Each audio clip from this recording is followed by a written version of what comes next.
حضرت ابو ہریرہ رضی اللہ تعالیٰ عنہ بیان کرتے ہیں، رسول اللہ صلی اللہ علیہ وسلم نے فرمایا، قیامت قائم نہیں ہوگی حتیٰ کہ مسلمان یہودیوں سے قتال کریں گے، مسلمان انہیں قتل کریں گے۔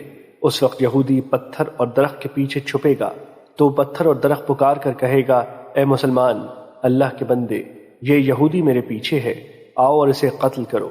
البتہ غرقد کا درخت نہیں کہے گا کیونکہ وہ یہودیوں کے درختوں میں سے ہے۔ مشکات المصابیح حدیث نمبر 5414۔ حضرت ابو ہریرہ رضی اللہ تعالیٰ عنہ بیان کرتے ہیں، رسول اللہ صلی اللہ علیہ وسلم نے فرمایا، قیامت قائم نہیں ہوگی حتیٰ کہ قحطان میں سے ایک آدمی نکلے گا، وہ لوگوں کو اپنی لاٹھی کے ساتھ ہانکے گا۔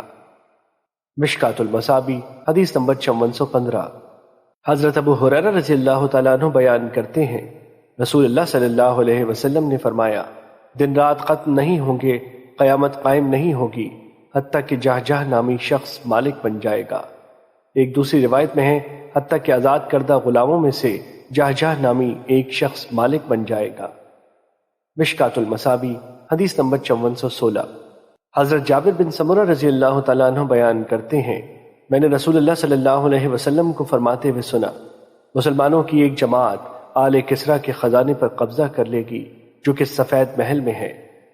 مشکات المصابیح حدیث نمبر 5417۔ حضرت ابو ہریرہ رضی اللہ تعالیٰ عنہ بیان کرتے ہیں، رسول اللہ صلی اللہ علیہ وسلم نے فرمایا، کسریٰ ہلاک ہو جائے گا اور اس کے بعد کوئی کسریٰ نہیں ہوگا، قیصر ہلاک ہو جائے گا اور اس کے بعد کوئی قیصر نہیں ہوگا، اور ان دونوں کے خزانے اللہ کی راہ میں تقسیم کیے جائیں گے، اور آپ نے لڑائی کا نام دھوکہ و فریب رکھا۔ مشکات المصابیح حدیث نمبر 5418۔ حضرت نافع بن عتبہ رضی اللہ تعالیٰ عنہ بیان کرتے ہیں، رسول اللہ صلی اللہ علیہ وسلم نے فرمایا، تم جزیرہ عرب میں جہاد کرو گے تو اللہ فتح عطا کرے گا، پھر فارس میں جہاد کرو گے اللہ فتح عطا کرے گا، پھر تم روم پر حملہ کرو گے تو اللہ فتح عطا فرمائے گا، پھر تم دجال سے قتال کرو گے تو اللہ فتح عطا فرمائے گا۔ مشکات المصابیح حدیث نمبر 5419۔